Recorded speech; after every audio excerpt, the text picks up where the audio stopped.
तो हम लोगों ने कल एक इक्वेशन पढ़ी थी, that is general state of equation, जो कि किसके लिए थी? आप लोगों के रियल गैसेस के लिए थी।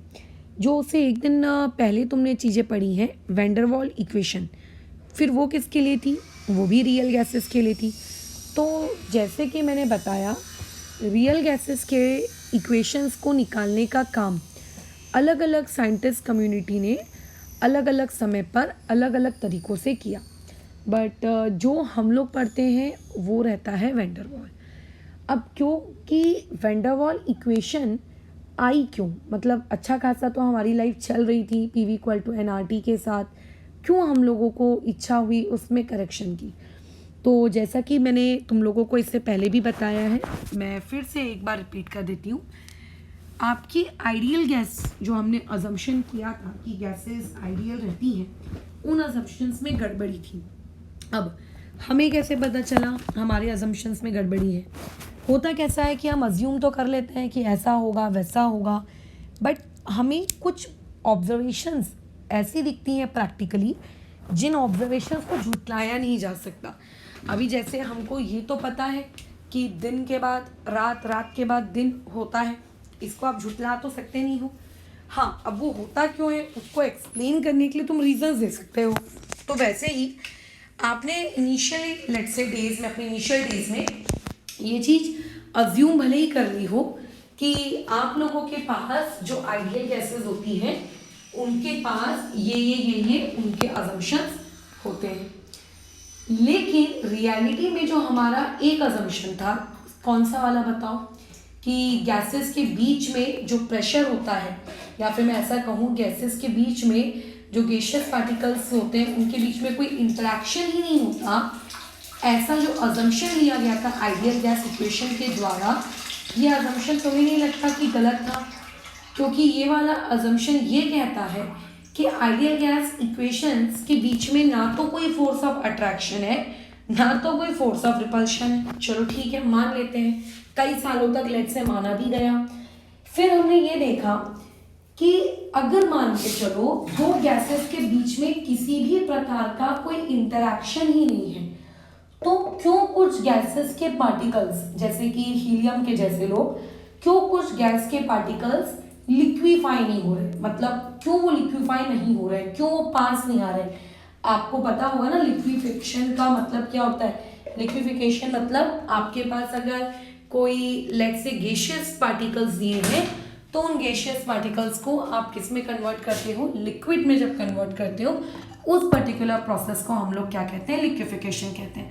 हमने वैंडरवाल कांस्टेंट A और B के टर्म्स में भी बातचीत की थी, राइट? तुम्हें शायद याद होगा कि A की वैल्यू जितनी ज़्यादा रहेगी, लिक्विफिकेशन उतना ही आसानी से हो जाएगा, लिक्विफिकेशन प्रेशर उतना ही हमें कम लगेगा, या फिर B की वैल्यू जितनी ज़्यादा होगी, लिक्विफिकेशन उतना ही डिफिकल्ट होगा।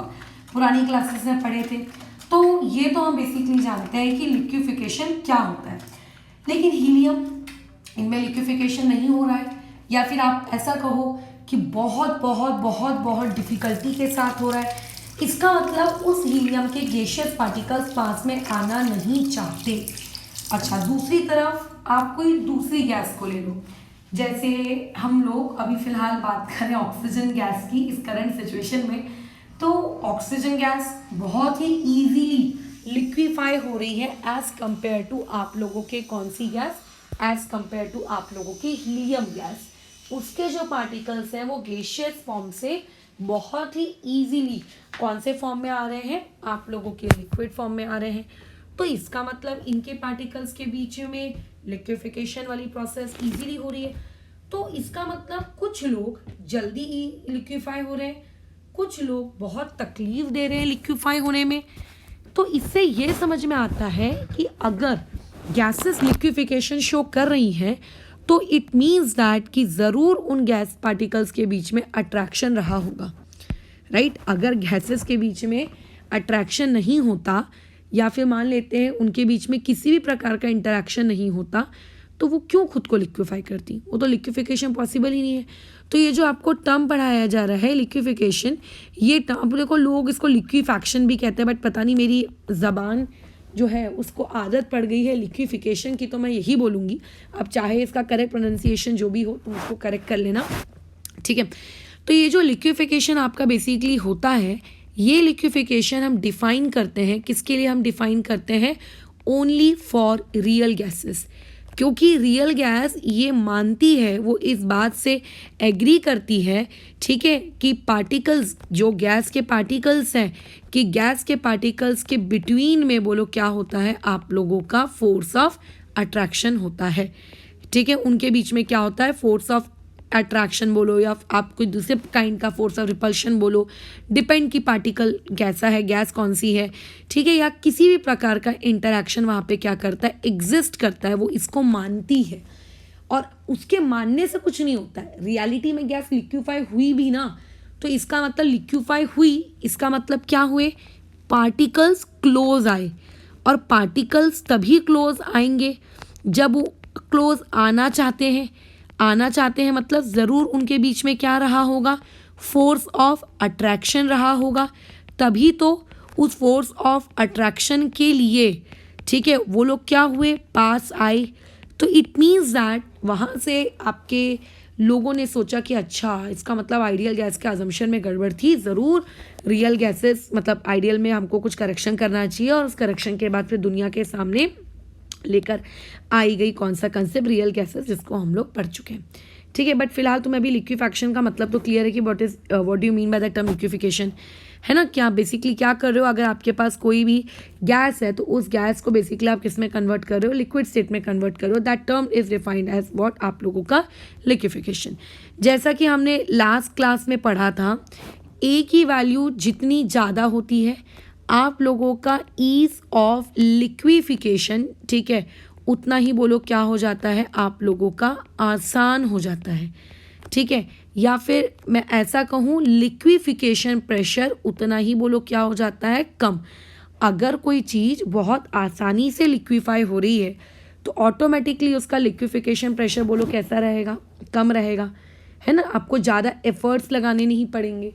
अगर एक स्टूडेंट खुद पढ़ाई करने में बहुत ज़्यादा इच्छुक है तो ऐसे स्टूडेंट के साथ आपको ज़्यादा एफर्ट्स लगाने की नीड नहीं पड़ती, थोड़े से प्रेशर में ही काम हो जाता है। तो ये बात उसी तरीके से है, लेकिन यही सेम सारी कंडीशंस किसके प्रोपोर्शनल होती हैं? बी के इन्वर्सली प्रोपोर्शनल होती हैं। यानी कि बी की वैल्यू जितनी ज़्यादा होगी, ईज ऑफ लिक्विफिकेशन उतना ही कम हो जाता है, और लिक्विफिकेशन प्रेशर उतना ही बोलो क्या हो जाता है? आप लोगों का बढ़ जाता है। ये तो पुरानी क्लासेस की मैंने बातचीत की। आज हम लोग मैडम क्या समझना चाहते हैं? अब देखो, कॉमन सेंस से थोड़ी बातचीत करते हैं। अगर आपके पास एक गैस है, अल्टीमेटली आप उस गैस को कन्वर्ट करना चाहते हो एक लिक्विड स्टेट में, तो वैसे कई चीज़ों की नेचुरल टेंडेंसी होती है लिक्विड फॉर्म में एग्जिस्ट करने की।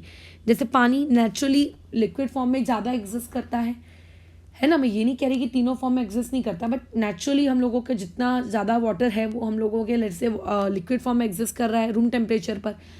तो रूम टेम्परेचर पे कुछ चीज़ें ऐसी होती हैं जो गैसियस फॉर्म में ही एग्जिस्ट करती हैं, जैसे ऑक्सीजन वगैरह, बट आप चाहते हो कि वो लिक्विड बने। तो छोटे स्टैंडर्ड में तुमने ये तो पढ़ा होगा कि गैस में जो पार्टिकल्स होते हैं, वो पार्टिकल्स के बीच में जो ये डिस्टेंस होता है, बोलो ये डिस्टेंस कैसा होता है? बहुत ही लार्ज होता है, उसके पार्टिकल्स दूर दूर होते हैं। और लिक्विड स्टेट की अगर मैं बात करूँ तो लिक्विड स्टेट में बताओ क्या हो जाता है? इन्हीं गैस के बीच के जो पार्टिकल्स होते हैं उनके बीच का जो डिस्टेंस होता है, वो डिस्टेंस बोलो क्या हो जाता है? कम हो जाता है। सॉलिड की अगर बात करें तो फिर कुछ ज़्यादा ही कम हो जाता है, ठीक है, लेकिन लिक्विड में गैस के कंपेयर में कम होता है। तो तुम खुद सोचो, अगर तुम गैस को लिक्विड में कन्वर्ट करना चाहते हो, इसका मतलब तुम्हें ये करना होगा कि पार्टिकल्स के बीच का जो डिस्टेंस है, उस डिस्टेंस को बेसिकली आपको ज़्यादा से क्या करना होगा? कम में कन्वर्ट करना होगा। अब अगर तुम्हें डिस्टेंस को कम करना है, पार्टिकल्स के बीच के डिस्टेंस को कम करना है, तो तुम खुद सोचो तुम क्या करोगे? प्रेशर लगाओगे, मतलब प्रेशर छोड़ो, पहले तुम बताओ टेम्परेचर हाई रखोगे कि टेम्परेचर को लो डाउन करोगे? दिमाग लगाओ। तो कोई भी मुझे जवाब देगा कि इस पर्टिकुलर काम को करने के लिए मैडम हमको टेम्परेचर लो करना पड़ेगा। लो से कृपया करके आप ऐसा ना सोचें कि निगेटिव में जाना है, ठीक है। हो सकता है किसी गैस के लिए उसका लो टेम्परेचर सही में नेगेटिव हो और किसी के लिए हो सकता है पॉजिटिव भी हो। तो आप लो का मतलब आप बिल्कुल ना समझें कि मैं नेगेटिव की बात कर रही हूँ, बट ये तो है, मानते हो ना कि टेम्परेचर आपको क्या करना पड़ेगा, डिक्रीज करना पड़ेगा। क्योंकि अगर हम टेम्परेचर डिक्रीज कर रहे हैं यानी कि अल्टीमेटली हम काइनेटिक एनर्जी डिक्रीज कर रहे हैं। अगर हम काइनेटिक एनर्जी डिक्रीज कर रहे हैं इसका मतलब हम लोग उस पार्टिकल का जो मोशन है, जो उसका मूवमेंट है, वो मूवमेंट क्या कर रहे हैं, डिक्रीज कर रहे हैं। उसको बोल रहे हैं बैठो एक जगह, बराबर आप एक जगह पड़े रहो, क्योंकि अगर टेम्परेचर बहुत ज़्यादा होता है तो वेलोसिटी ज़्यादा होती है, जिसकी वजह से काइनेटिक एनर्जी ज़्यादा होती है और जिसकी वजह से पार्टिकल का मोशन बढ़ जाता है, रैंडमनेस बढ़ जाती है, वो एक दूसरे से दूर भागने लगते हैं। हम चाहते हैं कि पार्टिकल लिक्विड स्टेट में आए, यानी कि उनके अंदर थोड़ा सा ऑर्डर्ड अरेंजमेंट हो। तो ऑब्वियस है कि इसके लिए मुझे उनके मोशन को सीज करना पड़ेगा, जिसके लिए मुझे टेम्परेचर क्या करना पड़ेगा, डिक्रीज। क्या ये बात समझ में आ रही है? ओके। क्या टेम्परेचर के अलावा कोई दूसरा फैक्टर है जिसको हम यूज़ कर सकते हैं फॉर दिस पर्पस? और एक और फैक्टर जो डिस्टेंस को कम करने में हमारी मदद कर रहा हो, आपके गैस से लिक्विड आने में हमें मदद कर रहा हो, बिल्कुल। एक और फैक्टर होता है, वो फैक्टर क्या होता है, प्रेशर। जिस तरीके से टेम्परेचर को डिक्रीज करने से पार्टिकल्स के बीच का डिस्टेंस कम हो जाएगा, या फिर मैं ये कहूँ कि एटलीस्ट डिस्टेंस छोड़ो, कम से कम उनका मोशन तो फ्रीज हो जाएगा, वो कम से कम आप लोगों के हिलेंगे डुलेंगे तो नहीं, भागेंगे तो नहीं। तो एक ऐसा ही दूसरा फैक्टर होता है, वो फैक्टर होता है आप लोगों का हाई प्रेशर। आप दबा के रखते हो एकदम डिसिप्लिन में, ठीक है। जब आप हाई प्रेशर लगाते हो तो ऑटोमेटिकली उनके जो पार्टिकल्स हैं वो एक दूसरे के क्या आते हैं, क्लोज आ जाते हैं। अपनी डे टू डे लाइफ का एग्जांपल देखो। अच्छा तुम अपना क्या, मैं अपना बताती हूँ। अलमारी खोलो कपड़ों की, पूरे कपड़े धाए से नीचे गिर जाते हैं। फिर बताओ क्या करते हैं, उन कपड़ों को उठाते हैं और उठाकर एकदम ताकत के साथ दबाते हैं अंदर और फटाक से अलमारी बंद कर देते हैं, है ना। ताकि जब ताकत से उसको रखते हैं, डायरेक्ट ठूस ठूस के रखते हैं, तो वो जितनी भी स्पेस उनको मिल रही होती बेचारे उसी स्पेस में खुद को ऑक्यूपाई कर लेते हैं। और जैसे ही मैं प्रेशर रिलीज करती हूँ, मतलब जैसे ही मैं अलमारी का वो डोर जो है ओपन करती हूँ, प्रेशर रिलीज हो जाता है, सारे के सारे कपड़े वापस से गिर जाते हैं। यही होता है अगर मम्मी लोग अलमारी साफ ना करें तो, राइट। तो ऐसे केस में अगर आप प्रेशर लगा कर रखते हो तो प्रेशर की वजह से वो जो गैस पार्टिकल्स हैं, देखो मोशन तो हम ऑलरेडी उनका सीज कर चुके हैं टेम्परेचर को लो डाउन करके, प्रेशर को आप इंक्रीज करके उनके बीच के जो पार्टिकल्स का जो इंटर एटॉमिक डिस्टेंस या इंटर मॉलिक्यूलर डिस्टेंस होता है, आप उसको क्या कर देते हो, कम कर देते हो। यानी कि अगर मैं तुमसे इन शॉर्ट अगर ये पूछूं कि what are the conditions of liquefaction, तो क्या मैं ये बातचीत तुम्हारे साथ कर सकती हूँ कि conditions for liquefaction, basic liquefaction को मैं LIQ लिख रही हूँ, LIQ डॉट प्लीज़ आप कंप्लीट कर लीजिएगा। ये होता है कि आप बात करिए मैडम हाई किसकी, प्रेशर की, और आप बात करिए किसकी, लो टेम्परेचर की। अगर आप बहुत बहुत हाई टेम्परेचर पे जाओगे, कॉमन सेंस है, हाई टेम्परेचर में कोई चीज़ लिक्विड थोड़ी ना रहती है, वेपर बन जाते हैं उसके। तो फिर तो ये आप लोगों की कंडीशंस होती है किस चीज़ की, लिक्विफिकेशन की, बराबर। चलो अब थोड़ी सी और बातचीत कर लेते हैं ग्राफ्स को लेकर, थोड़ा जल्दी ये टॉपिक खत्म होगा, फिर हम लोगों को इसकी कैलकुलेशंस में भी क्योंकि मूव करना है। देखो हम लोग अच्छे से जानते हैं कि अगर आपके पास गैसेज हैं और अगर आपने टेम्परेचर को कांस्टेंट मेंटेन करके रखा है, ठीक है, एक मिनट, हेलो हेलो,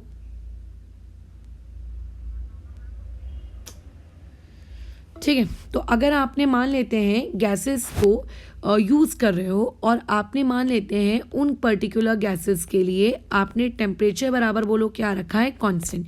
तो हम लोग अच्छे से जानते हैं बोल्स लॉ हमें क्या कहता है कि हम लोगों का ग्राफ कुछ इस तरीके से बनता है, जैसे जैसे कि आप प्रेशर बढ़ाओगे आपका वॉल्यूम घटेगा, या फिर वॉल्यूम बढ़ाओगे तो प्रेशर घटेगा, व्हाटएवर इनवर्स रिलेशनशिप होता है ना प्रेशर और वॉल्यूम के बीच में, ठीक है। अब मान लेते हैं मैं तुमसे ये कहती हूँ कि मैं बात कर रही हूँ किसकी, सॉलिड्स की।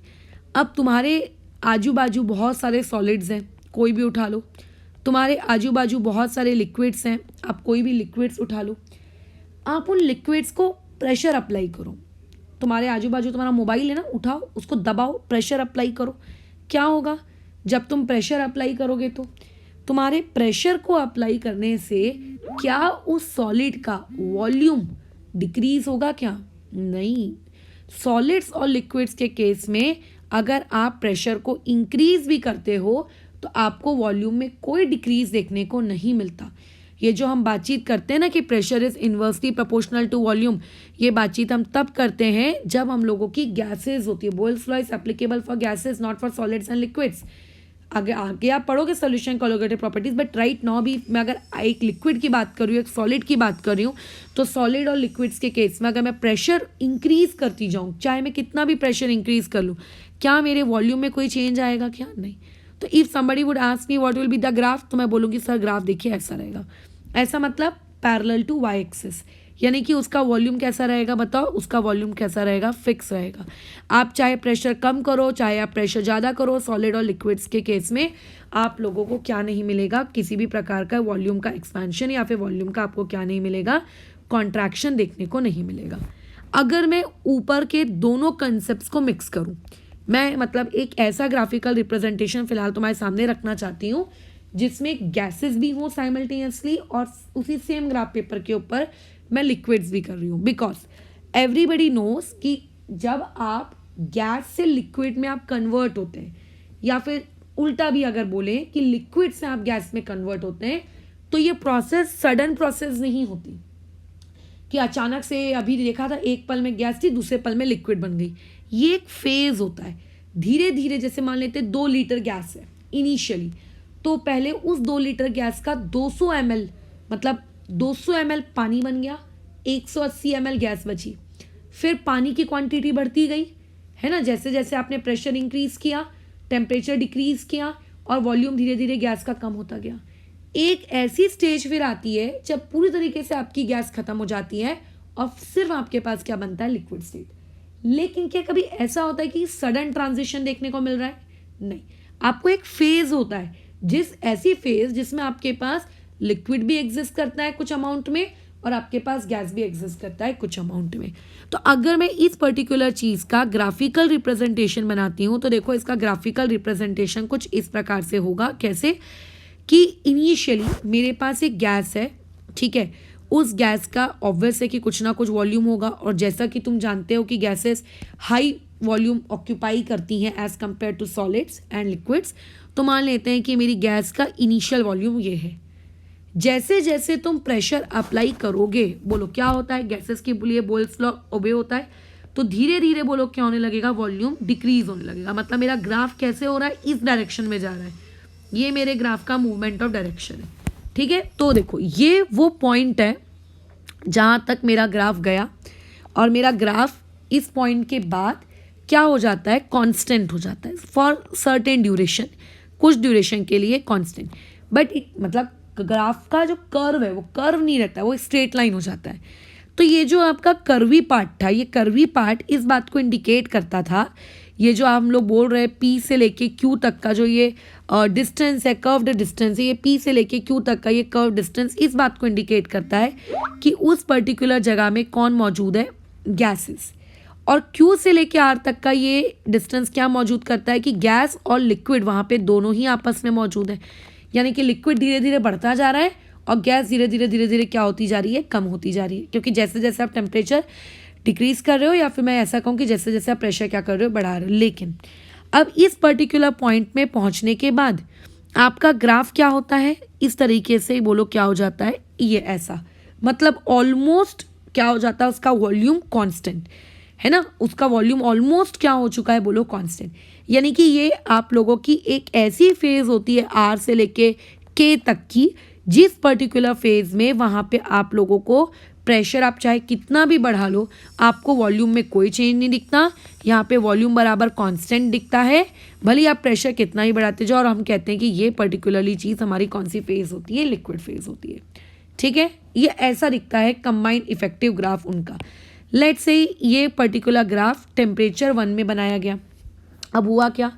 मैं टेम्परेचर T2 की बात कर रही हूँ, यानी कि हाइयर टेम्परेचर। मैं T1 के से हाइयर टेम्परेचर T2 ले लेती हूँ। अब एज वी ऑल नो कि अगर मैं टेम्परेचर इंक्रीज करूँगी तो पार्टिकल्स का मोशन इंक्रीज हो जाएगा, और अगर पार्टिकल का मोशन इंक्रीज हो गया, पार्टिकल दूर दूर भागेंगे, और वो गैसियस स्टेट को फेवर करेंगे। यानी कि अगर हम लोग इस टॉपिक पे बात करें कि आपका जो हाई टेम्परेचर होता है वो हाई टेम्परेचर किस चीज़ को फेवर करता है, तो हाई टेम्परेचर आप लोगों की गैसियस स्टेट को फेवर करता है। किसको फेवर करता है? गैसियस स्टेट को, ना कि लिक्विड को। तो कॉमन सेंस है। तो इसका मतलब अगर मैंने अब ग्राफ बनाया T2 टेम्परेचर पे, तो T2 टेम्परेचर पे ये जो मेरा ग्राफ है, क्या उसका नेचर बदलेगा? क्या ग्राफ का देखो कभी नेचर नहीं बदलता है ना हाई टेम्परेचर पे जाने से। बस फर्क इतना होगा कि देखो PQ कर्व अब इसका बड़ा हो जाएगा, क्योंकि मैंने क्या कहा, हाई टेम्परेचर पे गैस बने रहने की प्रोबेबिलिटी ज़्यादा हो जाती है, मतलब गैसेस ज़्यादा क्वांटिटी में एग्जिस्ट करती हैं। ये देखो, ये ऐसा ग्राफ हो जाएगा। आपको दिख रहा है? अगर मैं इसको मेरा P पॉइंट कहूँ और इसको मैं मेरा Q पॉइंट कहूँ, तो ये दिख रहा है कि पहले के मुकाबले ये PQ का कर्व थोड़ा भी ज़्यादा लंबा हो गया है, और अब जो मेरा QR है वो थोड़ा सा शॉर्ट हो जाता है। ठीक है, यानी कि उतनी ज़्यादा गैस और लिक्विड वाली फेज एग्जिस्ट नहीं करती, और कर्व मेरा कुछ ऐसा दिखता है। ये कर्व मेरा कुछ ऐसा दिखता है। अगर मैं इससे और हाई टेम्परेचर पे जाती हूँ, अगर मैं इससे और हाई टेम्परेचर पे जाने की कोशिश करती हूँ लेट्स से, तो बोलो क्या होगा अगर मैं और हाई टेम्परेचर पे गई? ये PQ वाला जो कर्व है ये और बड़ा हो जाएगा, और वो जो लिक्विड वाला जो स्ट्रेट लाइन वाला कर्व था वो और छोटा हो जाएगा, है ना, ये और छोटा हो जाएगा। क्या ये बात समझ में आ रही है? अच्छा, ऊपर जगह कम पड़ जाएगी क्योंकि ग्राफ मैंने कुछ ज़्यादा ही लंबे लंबे बना लिए हैं। ठीक है, क्रिएट कर लेते हैं ऊपर जगह, है ना। अगर मैं और हाई टेम्परेचर पे गई तो और हाई टेम्परेचर पे जाने पे क्या होगा, आपका वो जो PQ रीजन है वो PQ रीजन और बड़ा हो जाएगा, और QR रीजन आप लोगों का और बोलो क्या हो जाएगा, छोटा हो जाएगा। फिर तुम्हें शांति नहीं मिली, तुम बोलते हो कि मैं और टेम्परेचर बढ़ाऊंगा, और टेम्परेचर बढ़ाऊंगा।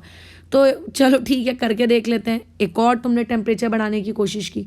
अब जब तुम टेम्परेचर बढ़ा रहे हो तो मान के चलते हैं कि अब आपकी गैसेस का कर्व और बड़ा हो गया, ये वाला पार्ट उतना ही शॉर्ट हो गया, मान लो बहुत शॉर्ट हो गया, और ये ऐसा।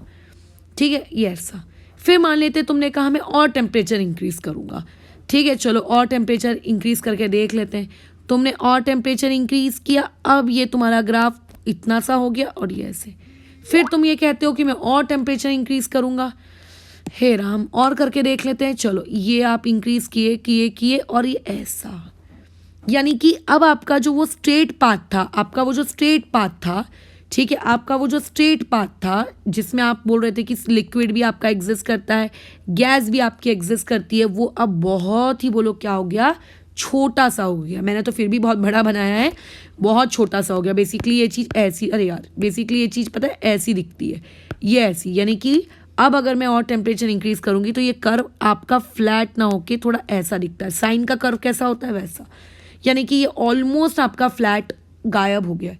और इससे भी अगर मैं ऊपर टेम्परेचर पे जाती हूँ तो फिर ये वाला कर्व मिलता है, जो कि किसको रिजेंबल करता है कि वहाँ पे अब आप लोगों की बोलो क्या है, प्योर गैसेस हैं। क्योंकि अभी अभी मैंने ऊपर बताए थे ना तुमको कि ये वाला कर्व कब मिलता है हम लोगों को, जब हम लोग प्योर गैसेस की बात कर रहे हो। तो इसका मतलब है ये मेरा वो आखिरी कर्व है, ठीक है, ये वो मेरा आखिरी कर्व है जिस कर्व पे भले थोड़ू सा लेकिन लिक्विड और गैस दोनों साइमल्टेनियसली एग्जिस्ट कर रहे थे। ये तो मानते हो कि ये वो मेरा आखिरी कर्व है। इस कर्व के ऊपर अगर मैं गई, ठीक है, इस कर्व के ऊपर अगर मैं गई तो इस कर्व के ऊपर मुझे प्योर गैस मिल रही है, वहाँ लिक्विड मिल ही नहीं रहा है मुझको। ठीक है, अच्छा ये वो मेरा आखिरी कर्व है। तो इससे ये समझ में आता है, ये एक्सपेरिमेंट पता है रियलिटी में किया गया था। एंड्रयू नामक एक साइंटिस्ट से, उन्होंने CO2 गैस को उठाया था और CO2 गैस को ले लेकर उसका इस तरीके से एक्सपेरिमेंट किया था। ठीक है, ये वो मेरा आखिरी कर्व है। इस कर्व के बियॉन्ड मेरे लिए पॉसिबल ही नहीं है, बोलो क्या, आप लोगों का गैस का लिक्विड फॉर्म में एग्जिस्ट कर पाना। वो आखिरी कर्व है, हे भगवान, है ना, वो मेरा आखिरी कर्व है। तो इसका मतलब T6, ठीक है, वहाँ पे उस कर्व के लिए टेम्परेचर क्या है, T6। तो T6 बेसिकली मेरा वो टेम्परेचर हुआ, T6 बेसिकली मेरा वो टेम्परेचर हुआ जिसके बियॉन्ड अगर मैं जाऊंगी, T6 अगर मेरा वो टेम्परेचर हुआ जिसके बियॉन्ड अगर मैं जाऊंगी तो बियॉन्ड जाने पर होगा क्या, मुझे सिर्फ गैसेज मिलेंगी। क्या ये बात समझ में आ रही हो? T6 मेरा एक वो टेम्परेचर होगा जिसके बियॉन्ड में अगर जाऊंगी तो उसके बियॉन्ड जाने पर मुझे सिर्फ और सिर्फ क्या मिलेंगी, गैसेस मिलेंगी, मुझे वहाँ पे बिल्कुल भी लिक्विड नहीं मिलेगा। हाँ, लेकिन T6 के जितना मैं नीचे जाऊँगी मुझे वहाँ पे लिक्विड के मिलने की प्रोबेबिलिटी मेरी बोलो क्या होगी, बढ़ती जाएगी। सो आई कैन से दैट, मैं ऐसा कह सकती हूँ, बोलो क्या कह सकती हूँ मैं, कि T6, ये जो मेरा T6 है, ये T6 हम लोगों का क्या है, एक ऐसा टेम्परेचर है, ठीक है। यहाँ पे जो ये T6 है ये आप लोगों का एक ऐसा टेम्परेचर है, कैसा, मैक्सिमम की मिनिमम, ये एक मैक्सिमम टेम्परेचर है, ठीक है। ये कैसा टेम्परेचर है, ये आप लोगों का एक मैक्सिमम टेम्परेचर है। इस मैक्सिमम टेम्परेचर के अगर तुम ऊपर चले गए, इसके अबोव गए, तो आपको वहाँ पे कभी क्या नहीं मिलेगा, कभी भी लिक्विड नहीं मिलेगा। वहाँ पे आपको सिर्फ क्या मिलेगी, गैस मिलेगी। और अगर लिक्विड नहीं मिल रहा है इसका मतलब वहाँ पे लिक्विफिकेशन नहीं हुआ है। क्या ये बात समझ में आ रही है? यानी कि T6 वाला मेरा एक क्या है, बोलो आप लोगों का फिक्स्ड टेम्परेचर है। T6 मेरा क्या है, एक फिक्स्ड टेम्परेचर है, एक वो मैक्सिमम टेम्परेचर है कि इसके बियॉन्ड भैया नहीं चलेगा, ये इतना तो तुमको, इसके बाहर अगर तुम गए, ये तुम्हारी क्या है, लिमिट है, इस बाउंड्री लिमिट के बाहर अगर तुम गए तो फिर लिक्विफिकेशन पॉसिबल नहीं होगा। तो हर गैसेस के लिए ये T6 टेम्परेचर की वैल्यू अलग अलग होती है। हर गैस के लिए ये T6 टेम्परेचर की वैल्यू अलग अलग होती है। CO2 के लिए हो सकता है 200 डिग्री हो, ऑक्सीजन के लिए हो सकता है 40 डिग्री हो, सबके लिए अलग अलग होगी, ठीक है। बोलो क्या होगी, सबके लिए वैल्यू कैसी होगी, अलग अलग होगी। लेकिन ये जो टेम्परेचर है, अगर मैं इस टेम्परेचर T6 के बिलो आती हूँ तो इसके बिलो क्या होगा, इसके बिलो लिक्विफिकेशन क्या होगा, बड़े मज़े से पॉसिबल होगा, बल्कि खुशी खुशी पॉसिबल होगा, है ना, इसके लिक्विफिकेशन पॉसिबल होगा। तो बस इसी पर्टिकुलर T6 टेम्परेचर को हम लोगों ने कहना शुरू किया क्रिटिकल टेम्परेचर। जैसे कल हम लोगों ने एक टर्म डिफाइन की थी ना, बोयल्स लॉ, वैसे ही आज बोयल्स टेम्परेचर, वैसे ही आज हमने एक और टर्म डिफाइन की, दैट इज क्रिटिकल टेम्परेचर। ये क्रिटिकल टेम्परेचर, हम उस पर्टिकुलर टेम्परेचर को कहते हैं जिस टेम्परेचर के बियॉन्ड लिक्विफिकेशन पॉसिबल ही नहीं है, ठीक है। उसके बिलो पॉसिबल है बट उसके बियॉन्ड नहीं। तो if somebody would ask you कि क्रिटिकल टेम्परेचर क्या है, तो पर्टिकुलरली आप TC को, यानी कि क्रिटिकल टेम्परेचर को क्या डिफाइन कर सकते हो, एक आप लोगों का ऐसा टेम्परेचर जिसके अबोव आप गैस को लिक्विफाई नहीं कर सकते, gas can not be liquefied, ठीक है। अगर आप बोलोगे कि नहीं मैडम मैं बहुत प्रेशर लगाऊंगा तो मैं लिक्विफाई कर लूँगा, नहीं, उस पर्टिकुलर टेम्परेचर के बियॉन्ड आप चाहे कितना भी प्रेशर लगाओ, आपकी गैस लिक्विफाई नहीं होगी, ठीक है। आपकी गैस लिक्विफाई नहीं होगी, बिल्कुल नहीं होगी। क्या ये बात समझ में आ रही है? हाँ, ये क्लियर है। अच्छा, अब ये जो पर्टिकुलर पॉइंट है, ये जो लेट्स से ये वो पॉइंट है, अब मान लो ये वो पॉइंट है, ये वो पॉइंट है जहाँ पे एकदम माइन्यूट सा पॉइंट है, ठीक है। ये आप लोगों का क्या है, एकदम माइन्यूट सा पॉइंट है, ये वो पॉइंट है। इस पर्टिकुलर पॉइंट को हम लोग कहते हैं क्रिटिकल स्टेट, ठीक है। इस पर्टिकुलर पॉइंट को हम लोग कहते हैं क्रिटिकल स्टेट।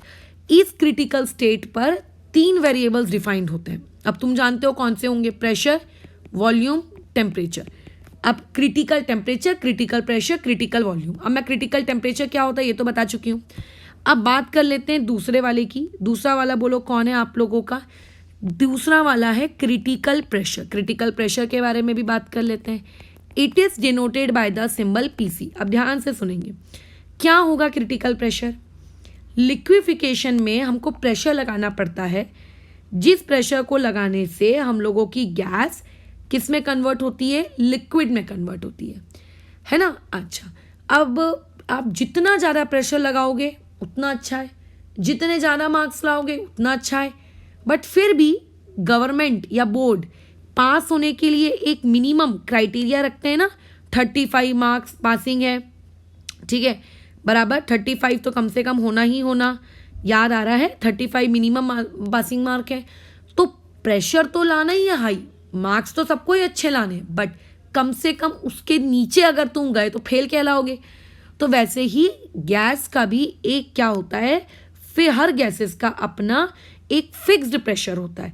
अगर आप उनको उतना मिनिमम प्रेशर नहीं देते हो तो उस बिना मिनिमम प्रेशर के वो लोग बोलते हैं भग हम लिक्विफाई नहीं होंगे, ठीक है। तो वो मिनिमम प्रेशर जो आपको गैस को देना ही पड़ता है, हर गैसेस के लिए वेरी करेगा, ठीक है, जो आपको गैस टू गैस वेरी करेगा, लेकिन उस गैस को आपको देना ही पड़ेगा किस पे, क्रिटिकल टेम्परेचर पर, ताकि गैस आपकी लिक्विड में कन्वर्ट हो जाए। तो उस मिनिमम प्रेशर को जो कि हम क्रिटिकल टेम्परेचर पे अप्लाई करते हैं, उस पर्टिकुलर प्रेशर को हम लोग क्या कहते हैं, उस मिनिमम प्रेशर को हम लोग क्या कहते हैं, क्रिटिकल प्रेशर। आप उससे ज़्यादा दे सकते हो, मैं ये नहीं कह रही हूँ कि उतना ही देना एग्जैक्टली, आप उससे ज़्यादा दे सकते हो, ठीक है, लेकिन दिक्कत ये है कि कम से कम उतना तो दो, कम से कम उतना तो दो, ठीक है, बराबर उतना तो दो, कम से कम। ज़्यादा दोगे, देखो बोला गया है कि पासिंग मार्क 35 है, लेकिन अगर तुम 95 ले आए, किसी को क्या दिक्कत, ले आओ 95, लेकिन कम से कम 35 तो लाओ। तो वैसे क्रिटिकल टेम्परेचर पर, ठीक है, कितना प्रेशर दिया जाए मिनिमम, ताकि मेरी गैस कन्वर्ट हो जाए लिक्विड में, उस पर्टिकुलर प्रेशर को हम लोग क्या कहते हैं, क्रिटिकल प्रेशर कहते हैं। Is it clear? अच्छा, अब बात आती है एक और टर्म की, वो होता है क्रिटिकल वॉल्यूम। अब क्रिटिकल वॉल्यूम को भी समझ लेते हैं। अब देखो, PV = nRT तो यहाँ लगेगी नहीं, क्योंकि ये रियल गैसेस है ना। चलो, लेकिन मान लेते हैं आपके पास 1 मोल है, if you have 1 mole of real gas. अब मुझे अलग से बताने की ज़रूरत नहीं होनी चाहिए थी रियल गैस, बट कैसा है, हमारी अभी तक आदत बनी हुई है, ठीक है, हमारी अभी तक आदत बनी हुई है कि आप क्या करते हो, 1 मोल ऑफ आइडियल गैस सुनने की आदी हो। तो आइडियल तो लिक्विफिकेशन में नहीं लगता, क्यों नहीं लगता, इसकी कहानी मैं स्टार्टिंग में बता चुकी हूँ। मान लो आपके पास 1 मोल ऑफ रियल गैस है, ठीक है, 1 मोल ऑफ आपके पास क्या है, रियल गैस है, और आप उस 1 मोल ऑफ रियल गैस के अलावा आपके पास टेम्परेचर किसके बराबर है, TC के बराबर है, आपका प्रेशर PC के बराबर है, और अगर आप इन तीनों को पुट करते हो किस में, रियल गैस इक्वेशन में, आप जाकर इन सारी वैल्यूज़ को पुट करते हो रियल गैस इक्वेशन में, तो कुछ ना कुछ वहाँ से वॉल्यूम कैलकुलेट होकर आएगा। बस उसी पर्टिकुलर वॉल्यूम को क्रिटिकल वॉल्यूम कहते हैं, कि अगर टेम्परेचर TC था आपका, तो उस पर्टिकुलर टेम्परेचर पर, उस पर्टिकुलर क्रिटिकल प्रेशर पर बराबर आप क्या करोगे, बोलो आप क्या करोगे, कितना वॉल्यूम निकल के आ रहा है उस गैस का, उसको हम लोग क्या कहते हैं, आपका क्रिटिकल वॉल्यूम कहते हैं। सो बेसिकली क्रिटिकल वॉल्यूम में कोई मैक्सिमम या कोई मिनिमम वैल्यू डिफाइन नहीं है, ठीक है, ये सिर्फ और सिर्फ एक मैथमेटिकल कैलकुलेशन है जो कि हमने की, कि यदि हम लोगों के पास 1 मोल की रियल गैस होती और उस रियल गैस को हम क्रिटिकल टेम्परेचर और क्रिटिकल प्रेशर वाली सब्जेक्टेड कंडीशंस प्रोवाइड करते, तो उसकी कितनी वैल्यू निकल कर आती, उसको पर्टिकुलरली हम लोग क्या कहते हैं, क्रिटिकल वॉल्यूम कहते हैं, ठीक है, उसको हम लोग क्या कहते हैं, क्रिटिकल वॉल्यूम, कि भैया तुम कौन हो, क्रिटिकल वॉल्यूम है। इज इट क्लियर कि तुम कौन हो, क्रिटिकल वॉल्यूम हो। तो ये थी लिक्विफिकेशन की कहानी। ये मैंने तुम्हें अभी फ़िलहाल लिक्विफिकेशन क्या होता है, क्रिटिकल कॉन्स्टेंट्स क्या होते हैं, कितने क्रिटिकल कॉन्स्टेंट होते हैं, PC, VC, TC। इंपॉर्टेंट है TC एंड PC। अगर TC और PC आपका पता है तो ऑटोमेटिकली आप लोगों का बोलो क्या हो जाएगा, आपका VC कैलकुलेट हो जाएगा, बराबर, आपका ऑटोमेटिकली क्या हो जाएगा, आपका VC कैलकुलेट हो जाएगा। तो ये कहानी थी छोटी सी, किसकी, आप लोगों की लिक्विफिकेशन को। क्या हमको इस PC, TC, VC की वैल्यूज़ कैलकुलेट करनी है, क्या हमें इनकी कोई कैलकुलेशन करनी है, क्या कोई, जैसे आपने कल बॉयल्स टेम्परेचर की वैल्यू निकाल के दी थी, क्या वैसे ही इनकी कोई कैलकुलेशन कुछ है, मैथ्स इन्वॉल्व है क्या यहाँ पर? तो हाँ, यहाँ पर भी एक आप लोगों की मैथ्स इन्वॉल्व है, बहुत अच्छे लेवल पे इन्वॉल्व है। अब ये जो मैथ्स इन्वॉल्व है, ये मैथ्स हम लोगों को, ठीक है, आपकी क्या है, कैलकुलेट करने में मदद करेगी। क्या मदद करेगी, आपके क्रिटिकल कांस्टेंट की वैल्यू।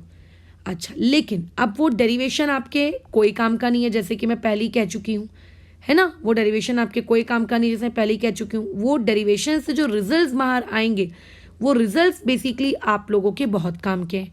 तो मैं डेरिवेशन इसके बाद वाले वीडियो में बता दूंगी, लेकिन अभी कम से कम रिजल्ट याद रखो।